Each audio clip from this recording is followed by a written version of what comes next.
New Browns offensive coordinator Ken Dorsey could bring Deshaun Watson back to elite fantasy status, but Nick Chubb's outlook is looking much more bleak. We dig into the 2024 fantasy outlook for the entire Cleveland Browns offense on today's episode of Locked On Fantasy Football.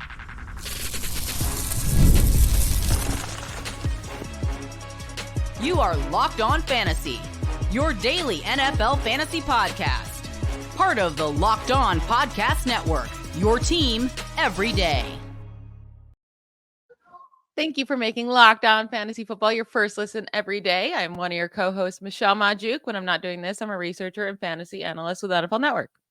And I'm your other co-host, Vinnie Iyer. When I'm not doing this, I'm writing about NFL, fantasy, and betting for sportingnews.com. We are going through all 32 teams, giving them their own episode, talking through all of their fantasy value for all of their fantasy relevant players. We are on to the Cleveland Browns today. Earlier this week, we did the Steelers and the Bengals. So if you want to go listen to those, go listen to that after this episode, of course. Now with the Browns, they're interesting, right? Because they're so hard to figure out, and it's all due to Deshaun Watson. What is this man? Because before he got to Cleveland, he was one of the best quarterbacks in the league. Since he's got to Cleveland, it's been a lot more average quarterback play, I think to say. I think that's putting it kindly. Last year, he missed a lot of the season. He only started 6 games, but even in one of those games he started, he was out in about 0.5 seconds. We got to see Joe Flacco come in and be the hero, right? Bring him to the playoffs, but Joe Flacco's now gone. Deshaun Watson will be back. We had Nick Chubb leave with a season-ending injury in week 2. It was a devastating knee injury. We'll see if he'll be back by week 1. But then the biggest change, I guess, of this offseason is changing offensive coordinators, right? They go from Alex Van Pelt to Ken Dorsey. And I do think that's a huge thing for Deshaun Watson, who right now is sitting at quarterback 21 price. Do you think that price is fair, Vinny, for a guy that was always a top 5 quarterback prior to getting to Cleveland? Yeah, a lot of things have changed since he got to Cleveland. I mean, it was a run-heavy team that may change a little bit here with Ken Dorsey, who had the influence of Josh Allen there and really helped him as a dual-threat quarterback before they fell out of favor with the Bills, and they had to go to a little bit more efficient offense to complement the defense. So there's going to be some passing opportunity here that may not have occurred in the previous iterations of offenses under Kevin Stefanski. So that's a good thing for Deshaun Watson. The bad thing is I don't know how invested he is in just playing, right? He's got the guaranteed money. Seems a little checked out in terms of like not fighting through to play last year, even though he had the big suspension and the missed games the year before, and then just the injury, and that was it. Like, he didn't really try to stay on the field. And we don't know if that injury is going to linger.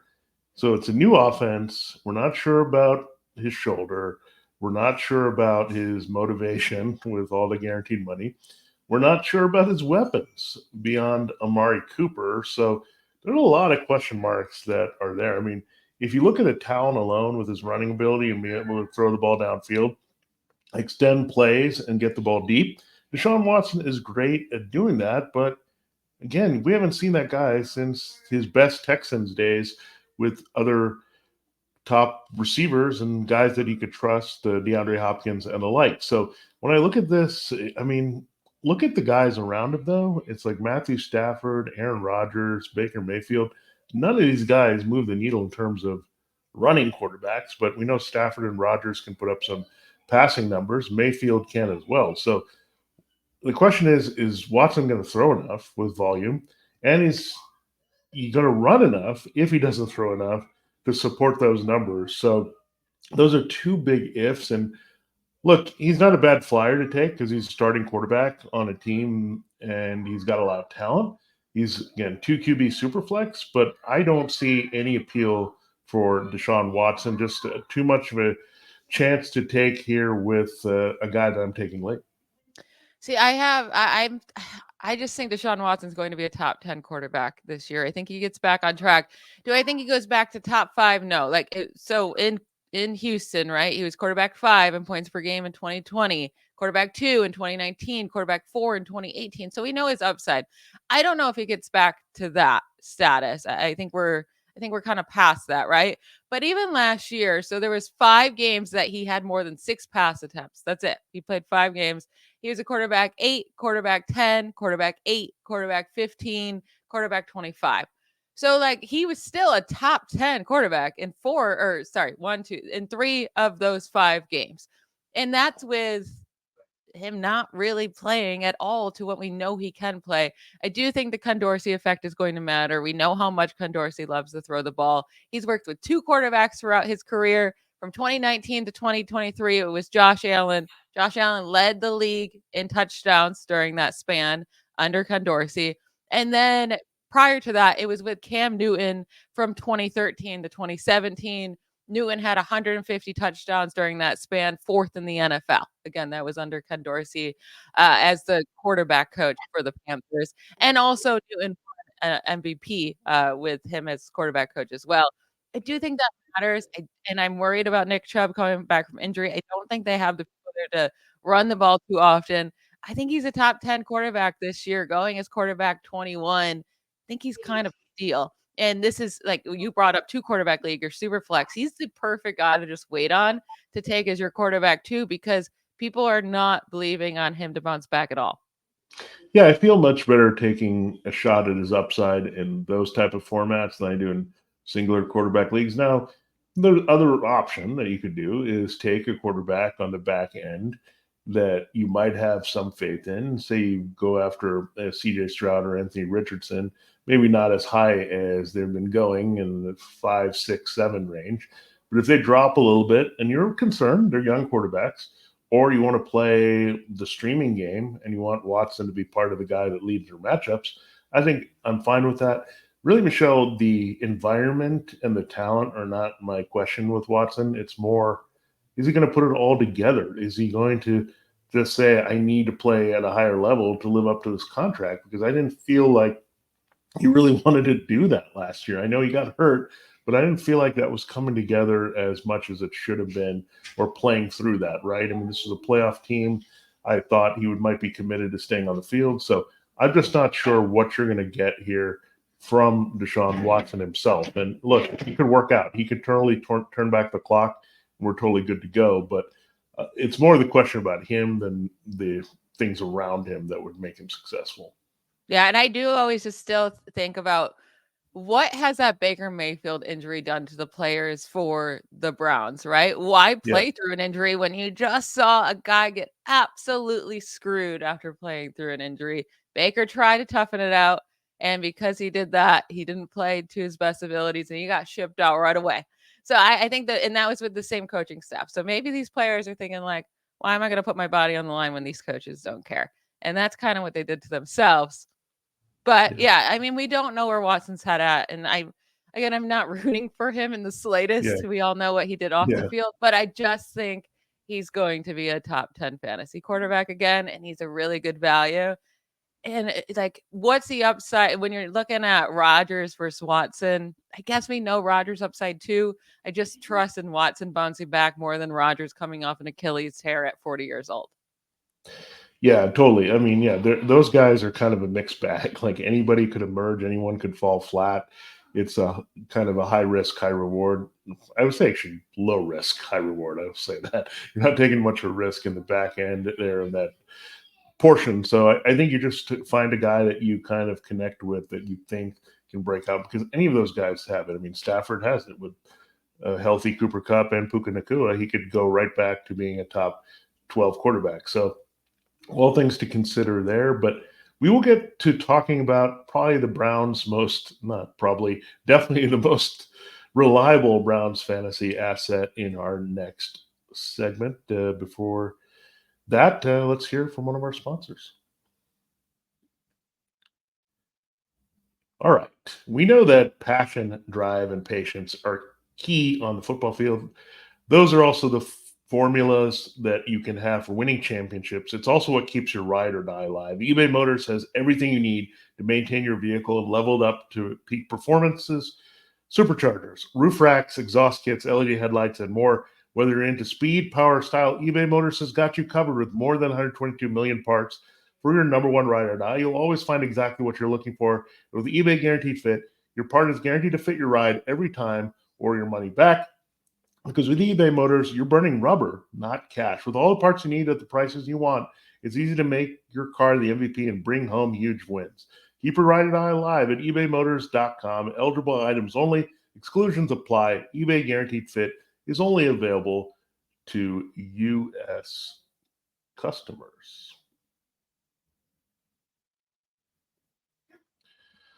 All right, Michelle, it is time to continue the show. This is a guy that I always never get excited about drafting, but then if I have him on my team, well, he came through, and it doesn't matter what team he's on. He's been through the teams for sure. He's been a good fantasy performer for the Raiders, back with Michael Crabtree when he was on the team. Then you had the Cowboys and what he did there. Amari Cooper, now with the Browns, has continued that. It doesn't matter who's the quarterback. This guy just gets it done. He went back to the Pro Bowl last year. And he's very solid. I mean, right now, he's a very good value, I think. Wide receiver 25, 48th overall. I love that. I mean, Amari Cooper is just maybe overlooked all the time, but he just gets it done. Doesn't matter what quarterback or situation or offense you throw this guy in. This is the first year I'm actually, because you say, like, he's never exciting to draft, right? And I've always avoided drafting Amari Cooper just because he's very inconsistent. But this is the first year I'm getting excited to draft him. I really want him on my fantasy team. It's because the cost, right? Too, because he's been so inconsistent for most of his career. His cost is staying down there at wide receiver 25, but he's been the wide receiver 17 in points per game in each of the last 2 seasons. And that's without really having a quarterback. I mean, Deshaun Watson has barely played with him, right? We saw how good Amari Cooper was with Joe Flacco last year, but he also was good as Watson as a starter. He averaged over 83 receiving yards per game in the 6 games that Watson started. He also, he was really good as long as he had Joe Flacco or Deshaun Watson. When he had to play with Dorian Thompson-Robinson or PJ Walker, no, it wasn't very pretty. He only scored 5 touchdowns last season, but all of them came from Watson or Flacco. And if I think that Watson's going to get better, right, I also believe that Amari Cooper is going to have a big year, especially if they're going to be pass heavy under Ken Dorsey, especially with me worried about their rushing game. I think Amari Cooper is going to have maybe, I'm going to say, a career season. I think this is going to be his career season. I could see him putting up 1,400 receiving yards, 8 touchdowns, and him being one of the best values in drafts. Yeah, the only pause I would have is just that he's getting a little bit older, right? And he could slow down. That's the only concern I have with Amari Cooper. But in terms of wide receiver 2, if I'm going to see some guy flashing with neon lights that draft me, it would be Amari Cooper in that role. I mean, there's no doubt about it. I mean, there's a big drop-off, too, in the other targets here. I don't trust Jerry Jeudy. I mean, he's had several seasons to show that he's the next Amari Cooper out of Alabama. That has never materialized in Denver. So it's not going to suddenly turn the light on here in Cleveland. I don't think that's going to happen, which is maybe why I'm concerned with Watson, but why I'm not concerned at all with Cooper. Now, you look at some guys going around him in that range. Just ahead is Malik Neighbors. You got just behind Zay Flowers, Keenan Allen, and George Pickens. I think, Michelle, I'm just going to quickly say the only person I would take ahead of Amari Cooper in this group is because we love him, and we just talked about him in the Steelers episode, is George Pickens, because he just has a higher ceiling, and he's also in a similar situation as the number 1. But these other guys are having some issues. They're not the number 1 target. They also have some quarterback things that we do not have here with Amari Cooper. So I will say I'm in a draft right now, right? It's a slow draft, so I'm in it. But just last night I had to make the decision. And it was for my wide receiver 1 because I went Christian McCaffrey, 2 quarterbacks because it's a super flex league. And then I ended up also taking Dalton Kincaid. So, and Kyron Williams. It was a great draft so far. But I had to go with my wide receiver 1. And I was between Amari Cooper or George Pickens. That's who I'm staring at. And because it was my wide receiver 1 and I just needed more stability, I went with Amari Cooper over George Pickens because I think I feel more confident that the Browns will be more pass heavy than the Steelers. But now I don't know. It was such a hard decision then, and it's a hard decision now, and I could see myself flip-flopping throughout the entire offseason. But you're saying you would definitely go with Pickens over Cooper. No, that's an interesting point you bring up, Michelle. And we talk about making investments, and the biggest thing is diversity in investments. And that's a good point. Like, if you want a reliable number 1, an upside number 2, upside number 3, that's not a bad way to go in your draft. So that's the thing, is you have to see the makeup of your team. You can't have an all upside team that could be boom or bust. And you can't have just an all safe floor team that's not going to give you spike weeks that's going to carry your team with any given player. So you want to mix it up. So those are some of the underrated decisions. I mean, you have to look at who you've drafted before and go forward. If you feel like you need reliability and a guy you can count on every week, that's why he's the perfect wide receiver too, is Amari Cooper. If you feel like, oh, I don't have a lot of upside in my other positions, I've got some solid players, I want to go for a home run and a spectacular player, that's where you might go George Pickens. So I'm totally with you there that that's a very tough decision in drafts, and really depends. If I've got some chances I'm taking at running back, I might be more inclined to take Amari Cooper as a safe pick. Now, Jerry Jeudy, do you have any interest in this guy? I think this guy's been overrated since he came to the league. Wide receiver 58. He's kind of a slot receiver, kind of not. I don't know. And some of He's these names around exactly him are way more appealing. his price right now is exactly what he finished as in points per game last year. He was a wide receiver 58 in points per game last year. I will say, and I don't remember this, he was a wide receiver 21 in points per game in 2022. So like it hasn't been that long ago where he was fantasy relevant and helped you win some weeks. I don't know. And I do expect, I brought up many times, I do expect them to be more pass heavy. So targets have to go to players other than Amari Cooper. But I think after Amari Cooper, the ball's kind of going to be spread around. Jeudy will have some good games, but I think he's just going to be way too hard to tell when he has those good games. He is going so late. So he's going around Mike Williams, Rashid Shaheed, Josh Downs, Gabe Davis. When you look at that group, is Jeudy the top of that? I I have a hard time putting them at the top of that group, but at the same time, they all are huge question marks.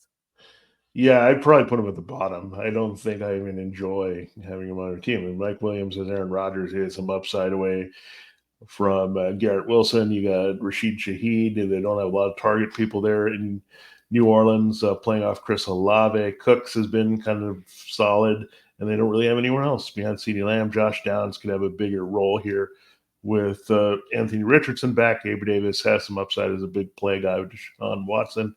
And you look at Jahan Dotson, I think he could have a bigger role as well. So I just don't like Jerry Jeudy, the player. Like I think the only reason 2 years ago, I mean, they didn't really have anyone else on the Broncos team because Cortland Sutton got hurt. Tim Patrick was hurt. There was no one else to throw to. So by default, he had the whole kind of number one situation with Russell Wilson, I might add, and really didn't do anything with it. So, I mean, to finish there was more by default, but man, I just have no interest in Jeudy. And don't forget, they've got some other guys, including David Bell and Cedric Tillman. Yeah, I was going to say, do we expect? I mean, Cedric Tillman's getting some buzz right now, right? Out of minicamp. He's coming into year 2. He's a 3rd round pick last year. He really didn't get to play like at all until week 9. And then he didn't see any targets until week 12. But he did start. I mean, his targets started to go up 5, 6, 4, 8, 4, 6. Like he started to get some targets. The receiving yards weren't like insane. He didn't score any touchdowns last year. But Elijah Moore clearly is not going to be anything, right? That's just not going to happen. David Bell isn't anything either. And then we both aren't very high on Jerry Jeudy. So is there a case for Cedric Tillman to break out? I don't think you're going to be drafting him in normal drafts, but definitely a guy I'm going to keep an eye on in week 1. And if he gets like 6 targets for 60, 70 yards, like he's going to be a waiver priority for me immediately. But I'm definitely going to have my eyes closely on him in week 1 just to see what his workload's like. Yeah, it's kind of wide open behind Cooper. I mean, I think we can talk about David Njoku. We will do that in the final segment at tight end, and he went off with Joe Flacco. But at wide receiver, this team is kind of hurting, and that's why they took a shot on Jeudy. Last year, they took a shot on Elijah Moore. So they're just trying to piece together somebody to produce here at the number 2 spot, at the slot spot. There's a lot of openings here. And if Ken Dorsey's offense passes more, someone's going to have to fill these roles and see some key targets from one of these positions. So just wait and see.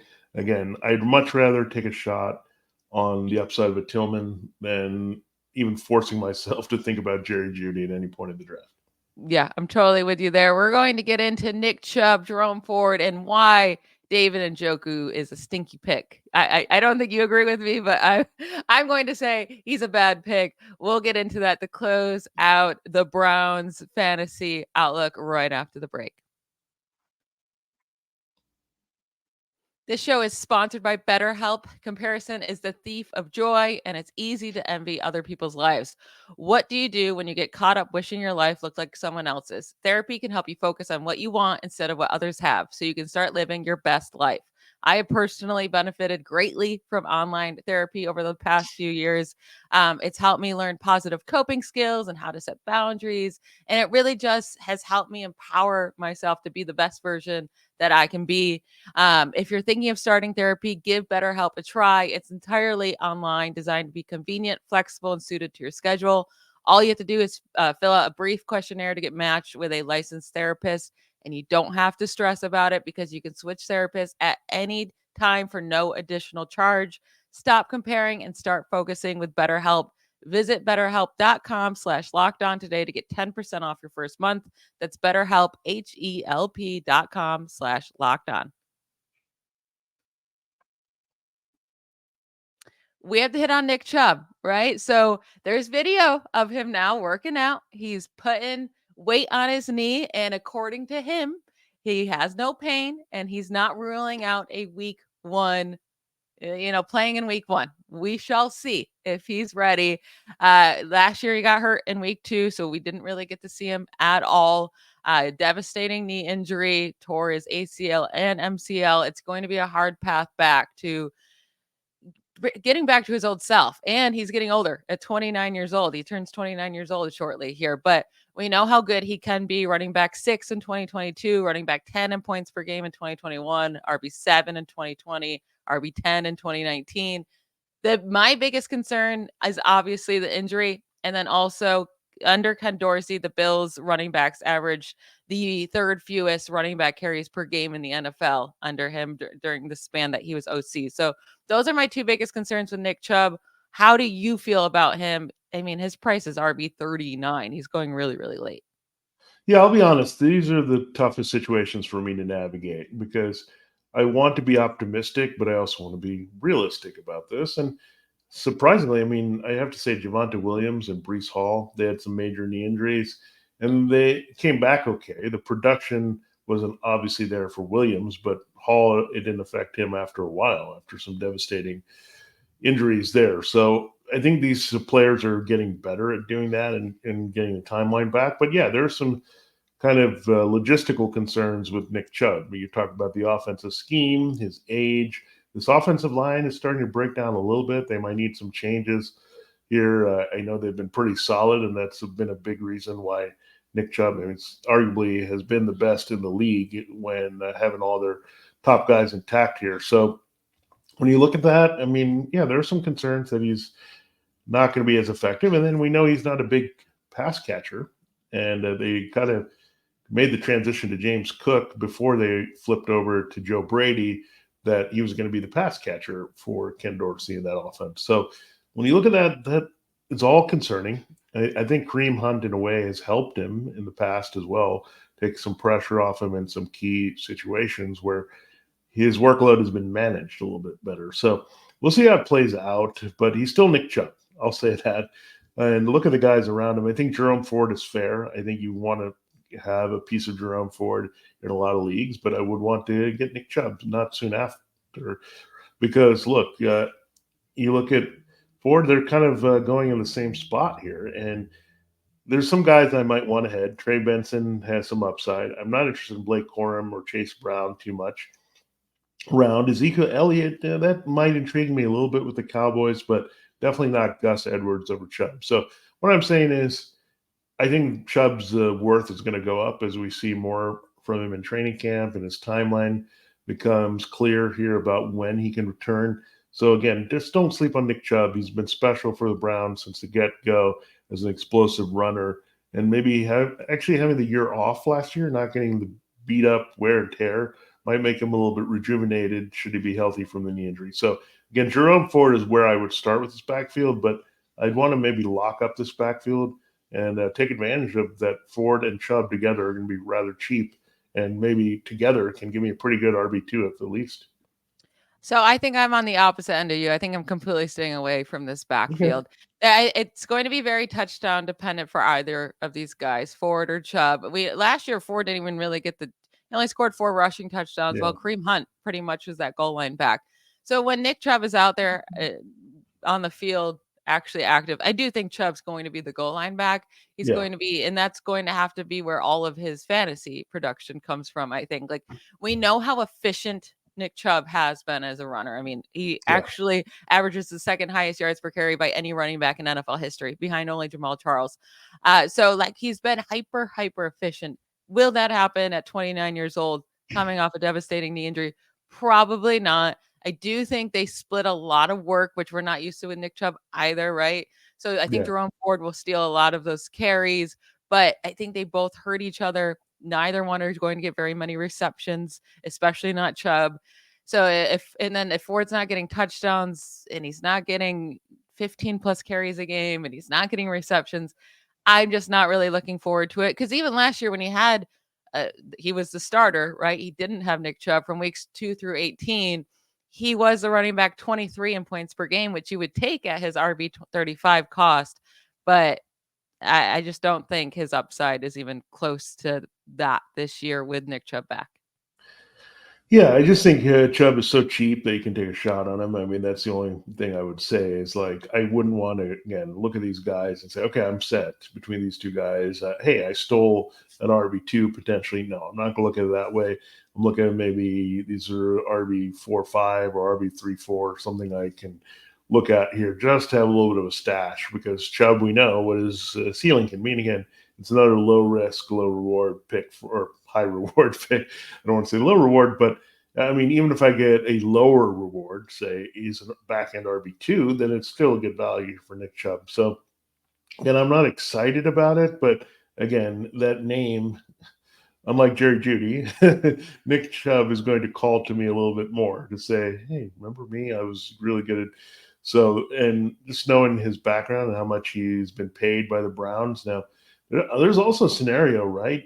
I think there could be a Nick Chubb deal at some point. It's a little bit off the wall out there, but I would say if they're switching the offense a little bit and paying him quite a bit, I think there's going to be teams someone interested in Nick Chubb. So watch out for that. And if you want to, I would say if you really target the Nick Chubb that is going to go higher, it's Ramondre Stevenson, because he's getting Alex Van Pelt and he's just got a new deal. He's healthier, younger, and probably going to be in a run-heavy offense. So that's not a bad way to look at it as well. So Stevenson is someone I'm going to target early and follow where Chubb's old offense went here in New England. Now we have to hit on David Njoku. He's going as a tight end 10, 96 overall. He has been a top 10 tight end in points per game in each of the last 2 seasons. Tight end 7 last year, tight end 9 in 2022. Those were his first 2 years. He's done anything in his career. He's been in the NFL for a pretty long time. But even last year, he did nothing from weeks 1 through 13. He was averaging just 7.3 fantasy points per game during that span. And then the last 4 weeks of the season, when he was playing with Joe Flacco, he averaged 18.3 fantasy points per game. But it all came with Joe Flacco. He was doing absolutely nothing prior to that. And in the 11 career games he has played with Watson as the starter, Njoku's only averaged 35.8 receiving yards per game. So I don't expect Njoku to do what he did last year, because Joe Flacco's gone, and Joe Flacco was just throwing up balls left and right. He didn't care who they went to. He didn't care how many interceptions he threw either. He was just like, I'm just here to have fun. I am completely out on David Njoku. But how do you feel about him, Vinny? Yeah, here's a couple other complications with this. I mean, we didn't really see the tight ends unlocked well with Ken Dorsey. I mean, we saw flashes from Dawson Knox, but the transition, he didn't use Dalton Kincaid all that well last year, and that might have led to his departure as the OC in Buffalo. And Deshaun Watson's not a big check down quarterback. It's been true his entire career. He likes to use his legs to extend plays or just take off and run, and he does not have a good history of getting good tight end numbers either. It's almost like Deshaun Watson feeds the number one receiver, and everyone else kind of trickles down from there a lot. And partly because, again, Watson is so confident that things will open up for that number one guy or that deep threat, and he's not too worried about checking down to the tight end. But Joe Flacco was all about the check down. His arm was not what it once was, one of the strongest in the league.